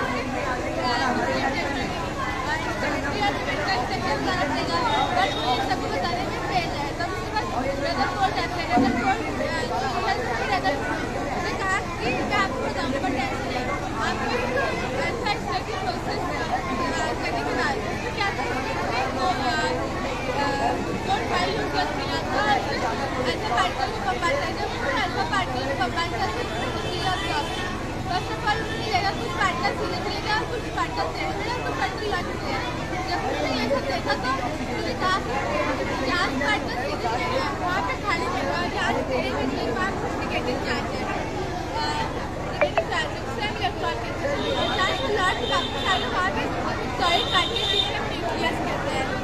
जब मैं ये सब कुछ बताया तब एक साइंटिस्ट ने जिसका नाम लम्स फ्रैक्चर था उसने इलेक्ट्रोमैग्नेटिक थ्योरी दी। उसके हिसाब से अगर कोई पार्टिकल सर्कुलर मोशन करता रहता है तो वो धीरे धीरे इसकी एनर्जी लॉस होती है और कुछ आर्टिफिशियल हो जाता है। जब हम EMT को इस पर लागू करते हैं तो वो इलेक्ट्रॉन से चक्कर में आ जाएगा, धीरे धीरे न्यूक्लियस में फैल जाएगा बट वो अपने इलेक्ट्रॉन अपने एटम की एक्टिविटी नहीं बता पाते हैं। उसके बाद एक साइंटिस्ट था जिसका नाम चैडविक था, उनसे पूछा कि आखिरकार आपका न्यूट्रॉन कहाँ रहता है, तो उन्होंने कहा कि मैंने भी उसके बाद इस बार तो वो कहते हैं कि मैं बताता हूँ। उन्होंने कहा कि ये इलेक्ट्रॉन चक्कर मारते रहते हैं, वो अगर अपने एटम को छोड़ के ऊपर जाते हैं तो एनर्जी गेन करते हैं और जब नीचे जाते हैं तो एनर्जी लॉस करते हैं। और जब कभी भी इलेक्ट्रॉन एक्साइटेड प्लेस में आकर के ऊपर या नीचे चले जाते हैं पर वो ज़्यादा देर तक नहीं रह सकते, तो लौट करके अपने एटम में वापस आना ही पड़ता है, अपने सेल में वापस आना ही पड़ता है।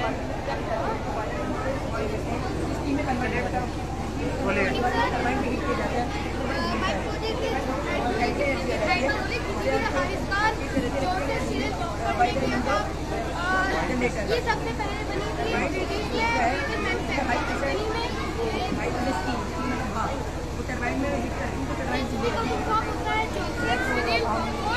और 1979 में आई थी। सबसे पहले और जिसमें पीले रंग की पीला रंग तैयार होने का सिंबल है और जिसमें हमें तैयार होती है चाहे दिन हो या रात।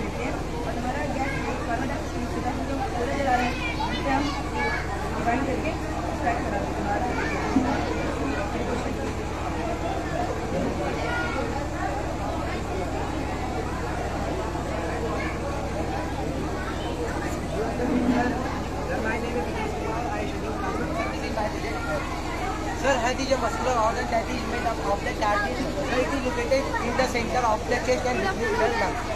Sir, head हमारे ब्लड के अंदर सर ऑक्सीजन और न्यूट्रिएंट को पंप करवाने में मदद करता है।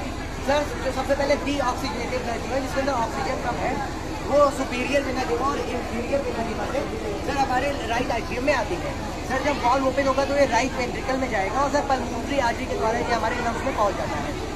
सर, लंग्स में इसके अंदर ऑक्सीजन और न्यूट्रिएंट मिक्सअप होगा और सर पल्मोनरी वेन के द्वारा ये हमारे लेफ्ट आर्टरी में चला जाएगा। सर, जब वॉल्व ओपन होगा लेफ्ट वेंट्रिकल में जाएगा और सर अरोटा के द्वारा पूरे बॉडी में सर सर इस समय हार्ट डिजीज बहुत ही कॉमन हो गया है। सर, प्रत्येक 4 लोग जो मरते हैं उसमें एक लोग हार्ट डिजीज से मर रहे हैं। सर, ऐसा ज़्यादा कोलेस्ट्रॉल खाने से और क्या है सर स्मोकिंग करने से ड्रिंकिंग करने से और सही बैलेंस डाइट ना लेने से।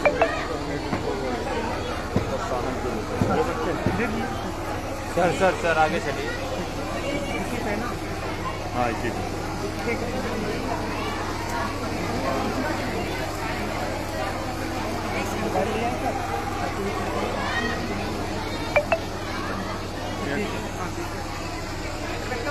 myself Zaifa Aziz from class 9.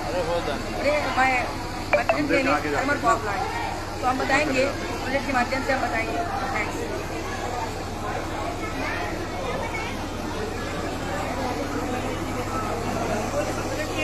हम बताएंगे कि हम कैसे कोल को कन्वर्ट कर देते हैं इलेक्ट्रिसिटी में।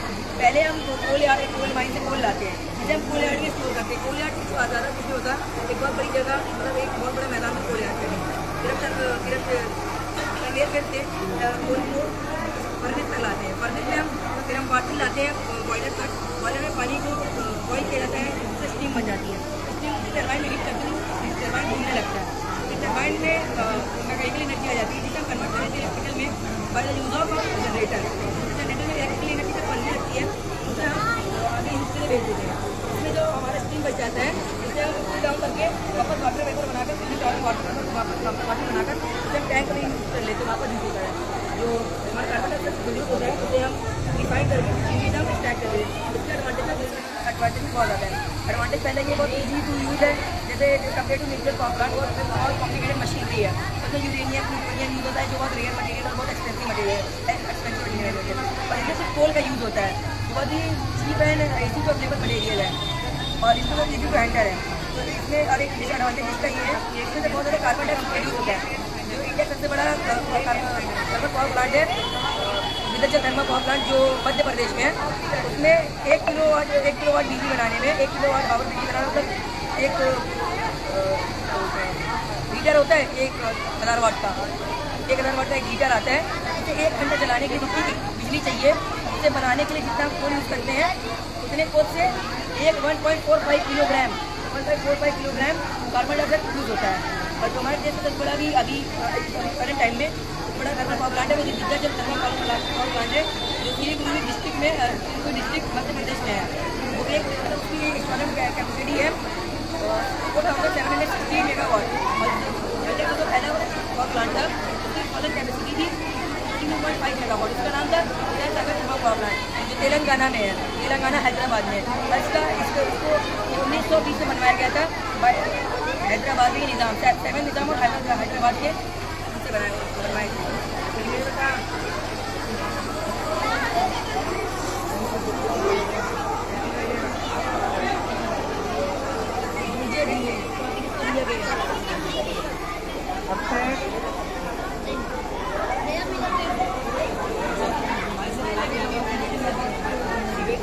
इधर आ जा, इधर आ जा।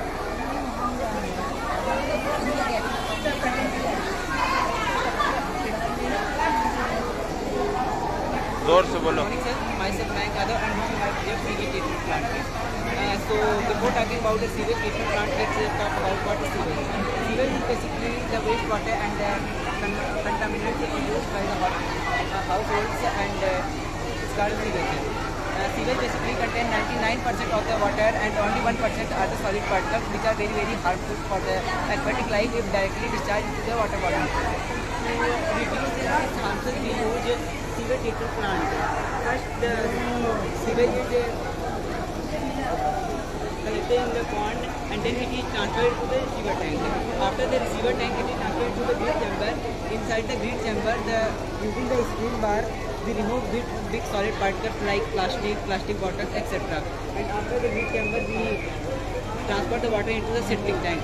In the settling tank, using the gravitational force, tiny particles of sand, soils, etc. get settled down, and this is called as a sludge, which can further use as a fertilizer after treatment. After the settling tank, the water get suspended into the aeration tank. Inside the aeration tank, the aerobic respiration are performed by the aerobic bacteria in the presence of oxygen. And organic matters are decomposed. After the decomposition, water gets thermally purified so that it can be mainly discharged into the river waters or any of the water bodies.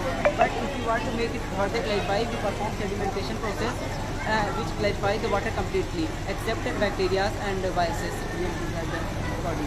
After that, we perform chlorination, so that we use chlorine gas so that bacteria and viruses get dead and water gets purified.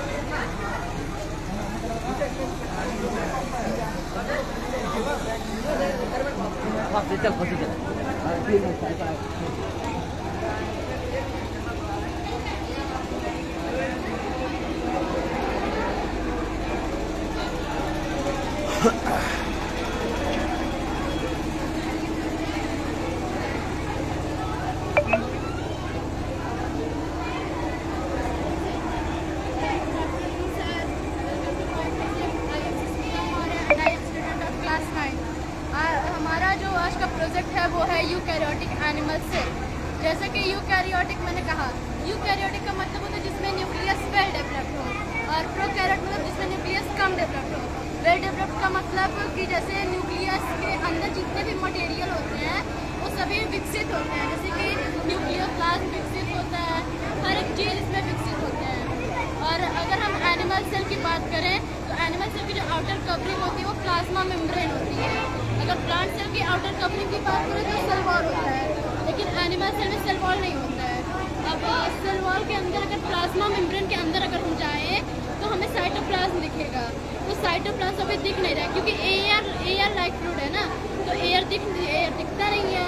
अब cytoplasm में सभी organelles immediate होते हैं, तो हमारे सारे organelles ये रहे, जैसे हमारा पहला ऑर्गेनल वहाँ पे है लाइसोसोम। आइए आपको बताते हैं, जैसे कि ये रहा लाइसोसोम। लाइसोसोम एक सिंगल अकेला होता है, टिनी स्फेरिकल स्ट्रक्चर होता है, जैसे कि आपको यहाँ पे स्फेरिकल स्ट्रक्चर दिख रहा है। इसके ऊपर ये जो है ये एंजाइम्स है, जैसे हमारे बॉडी में इंटेस्टाइन हेल्प करते हैं डाइजेशन में, वैसे ही सेल में लाइसोसोम हेल्प करता है डाइजेशन, ऑर्गेनिक मटेरियल को डाइजेस्ट करने में। जैसे वेस्ट मटेरियल डाइजेस्ट करते हैं, यूजफुल नहीं करेगा, वेस्ट मटेरियल डाइजेस्ट करेगा। जैसे कि मान लेते हैं घर में कुछ काम ही नहीं है तो उसको और कहीं जाके रख दिए, वैसे ही लाइसोसोम में अगर किसी भी चीज़ का कुछ काम नहीं है तो लाइसोसोम अपने अंदर कर लेता है, और इसको suicidal bag of the cell के नाम से कहा जाता है। इसको सुसाइडल बैग कहा क्यों गया? क्योंकि जैसे अगर घर एग्जाम्पल के तौर पर घर का सिलेंडर अगर ब्लास्ट होता है तो घर खराब हो जाता है, अगर लाइसोसोम अगर ब्लास्ट होता है तो अपने सेल को वो डिस्ट्रॉय करता है।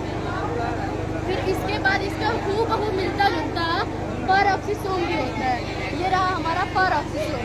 परऑक्सीसोम पे भी एंजाइम्स चिपके हैं, इसके जो एंजाइम्स होते हैं ये भी हेल्प करते हैं डाइजेशन में। परऑक्सीसोम की खोज क्रिश्चियन डी ड्यूब ने की थी। क्रिश्चियन डी ड्यूब ने साथ ही साथ लाइसोसोम को भी बताया था कि लाइसोसोम जो ऑर्गेनल है वो और कहीं से नहीं बल्कि गॉल्गी अपैरेटस जो कि हमारा ऑर्गेनल है ही उसी से निकला है। फिर साथ ही चलते हैं अपने दूसरे ऑर्गेनल पे ER, ये रहा हमारा एंडोप्लाज्मिक रेटिकुलम। एंडोप्लाज्मिक रेटिकुलम इसको सबसे पहले गार्नियर ने देखा, गार्नियर के बाद केयर पोर्टर 1945 में केयर पोर्टर ने इसकी डिस्कवरी की और 1952 में इसको नाम दिया एंडोप्लाज्मिक रेटिकुलम। 1952 में इसको नाम दिया एंडोप्लाज्मिक रेटिकुलम। फिर उसके बाद में जैसे मानते हैं किसी भी पिता है हमारे, उनके जितने भी बच्चे होंगे सबका नाम है, वैसे ER के 2 हिस्से होते हैं, rough endoplasmic reticulum, smooth endoplasmic reticulum. अब जैसे ये इतना सरफेस हमने रफ दिखाया है, अब रफ होने का कारण ये है क्योंकि इसके ऊपर ATS राइबोसोम चिपके होते हैं और स्मूथ में नहीं चिपके होते। ATS राइबोसोम जो चिपके होते हैं वो प्रोटीन का सिंथेसिस करते हैं, और जो स्मूथ एंडोप्लाज्मिक रेटिकुलम होते हैं वो फैट का सिंथेसिस करते हैं। अब जो ER होता है वो एक न्यूक्लियर मेम्ब्रेन के आउटर मेम्ब्रेन से घिरा होता है और प्लाज्मा मेम्ब्रेन से घिरा होता है। अब न्यूक्लियस की बात करें तो न्यूक्लियस को ब्रेन ऑफ द सेल के नाम से भी जाना जाता है। अब ब्रेन ऑफ द सेल इसको कहा क्यों गया? क्योंकि जैसे हमारे बॉडी में जो ब्रेन है वो हमारे पूरे ऑर्गेनल को मतलब हमारे पूरे जितने भी चीज़ सबको कंट्रोल करके रखती है, वैसे ही सेल में जितने भी ऑर्गेनल हैं सबको न्यूक्लियस कंट्रोल करके रखता है। तो जैसे कि ये रहा न्यूक्लियस, आप ये रहा हमारा न्यूक्लियस। न्यूक्लियस में जो न्यूक्लियस डबल मेम्ब्रेन से बाउंड होता है, आउटर मेम्ब्रेन, इनर मेम्ब्रेन। इसके आपको ये जो दिख रहा है इसमें राइबोसोम्स होते हैं, और ये जो पोर्ट्स आपको दिख रहे हैं ये आने जाने के रास्ते होते हैं। जैसे घर का दरवाज़ा हो गया, उससे हम आते जाते हैं, वैसे न्यूक्लियस के जो पोर्ट्स हैं ये एक रास्ते का ही काम करते हैं। इसके बाहर आते मटेरियल आते हैं और जाते हैं। और इसके न्यूक्लियर प्लाज्म में जेली लाइक फ्लूइड ही होता है। और बात करें क्रोमैटिन फाइबर, जो आपको ये धागे नुमा संरचना दिख रही है ये क्रोमैटिन फाइबर है। जब ये कंटेंस होता है तो क्रोमोसोम का रूप ले लेता है। अब जैसे कि क्रोमोसोम जैसे अगर X और X है तो जैसे बॉय होते हैं, अगर XY है तो गर्ल्स होते हैं। अब न्यूक्लियस के बारे में ये रही जानकारी। अब चलते हैं आपको माइटोकॉन्ड्रिया के बारे में दिखाते हैं। ये रहा हमारा माइटोकॉन्ड्रिया। आप बताओगे? Mitochondria is the power house of the cell. इसका मेन फंक्शन होता है रेस्पिरेशन में हेल्प करना। ये दो मेम्ब्रेन से बाउंडेड होता है, outer membrane, inner membrane. Inner membrane अंदर की तरफ फोल्ड होता है, फिंगर लाइक प्रोजेक्शन बनाता है। उसे हम क्रिस्टी कहते हैं। क्रिस्टी के सरफेस पे एक टेनिस रॉकेट शेप होता है, उसे हम ऑक्सीसोम या F1 पार्टिकल कहते हैं। और जो ये आपको दिख रहा है जेली लाइक फील्ड, इसमें RNA, DNA और 70S राइबोसोम भी पाए जाते हैं। इसे मैट्रिक्स कहते हैं। मैट्रिक्स इसको मतलब प्रोटीनेशियस जो जेली लाइक फ्लूइड है वो मैट्रिक्स है हमारा, और मैट्रिक्स के अंदर ही RNA, DNA और 70S राइबोसोम होते हैं। अब इसके खोज करता है रिचर्ड अल्टमान, लेकिन उनसे पहले ही कोलिकर ने इसको कीड़े मकोड़े के सेल में देखा था। अब उसको देखने के बाद रिचर्ड अल्टमान ने इसकी डिस्कवरी की 1888 में, और उस समय उसका नाम दिया बायोप्लास्ट। 12 साल बाद एक साइंटिस्ट सी बेंडा नाम के एक साइंटिस्ट आए, उन्होंने बायोप्लास्ट नाम हटा के इसका नाम माइटोकॉन्ड्रिया रखा। अब चलते हैं अपने दूसरा ऑर्गेनल वैक्यूल पे। हमारा ये रहा वैक्यूल। वैक्यूल दरअसल प्लांट सेल में ज़्यादा होता है, एनिमल सेल में अगर होता भी है तो बहुत छोटा होता है, बहुत ही छोटा होता है, और ज़्यादातर टेम्प्रेरी होता है, परमानेंट नहीं होते, हमेशा के लिए नहीं होते, छोटे ही होते हैं। और ये 80% मोर रूम प्लांट सेल में कवर करते हैं। अगर प्लांट सेल में ज़्यादातर कवर कर लें तो सारे जो सेल वॉल होते हैं वो सब साइड हो जाते हैं, मतलब कि कोई अगर एक ही ज़्यादा अगर कवर कर लेगा तो सारे लोग साइड हो जाते हैं। वैसे ही प्लांट सेल में वैक्यूल 80% से ज़्यादा रूम कवर करता है, जिसके वजह से जितने भी ऑर्गेनल होते हैं सब दीवार के साइड पुश हो जाते हैं।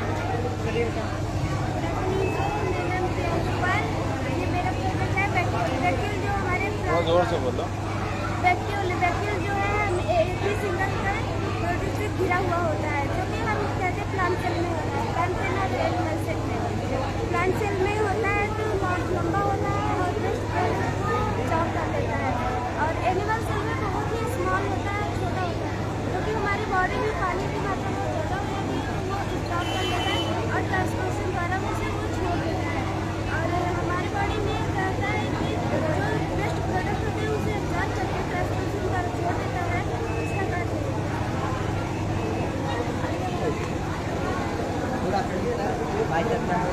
और ये है गोल्डी बॉडी, जिसको हम ये हमारा ट्रैफिक पुलिस होता है सेल का, इसी के जरिए मतलब यही सबको बताता है कि कहाँ पे किस चीज़ को कहाँ जाना है, कहाँ नहीं, कहाँ पर रोकना है, कहाँ नहीं रोकना है। अभी ये जैसे कि ये हमारे ये 4 to 6 लेयर होते हैं, जिसको हम सिस्टर्नी कहते हैं। जैसे घर के बाहर जैसे घर बनाते समय ईंट नहीं रखी रहती एक के ऊपर एक, एक के ऊपर एक, वैसे ये सिस्टर्नी भी पैरेलल रोज में एक के ऊपर एक रखी रहती है। ये ज़्यादातर 4 से 10 होते हैं, 4 से ना ही कम होंगे ना ही 10 से ज़्यादा। जैसे कि हमने इसमें 4 बनाए हैं, लेकिन आप फोटो में देखिए 4 से ज़्यादा है, सिस्टर्नी 4 से ज़्यादा है। और ये जैसे इसे क्रिएट करते हैं वेसिकल्स को और लाइसोसोम को। जैसे मैंने अभी आपको बताया लाइसोसोम कहीं और से नहीं इधर से ही प्रोड्यूस होते हैं।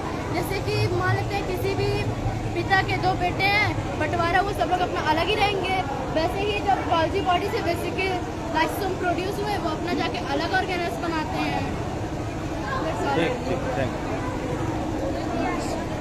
सर हो गया,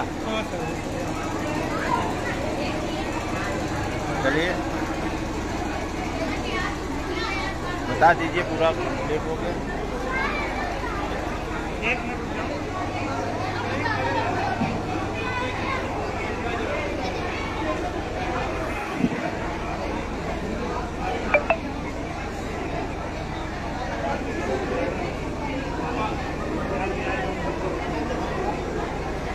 सर ये कंप्लीट आपका हो गया पूरा फुल, आप 2 शब्द बोल दीजिए।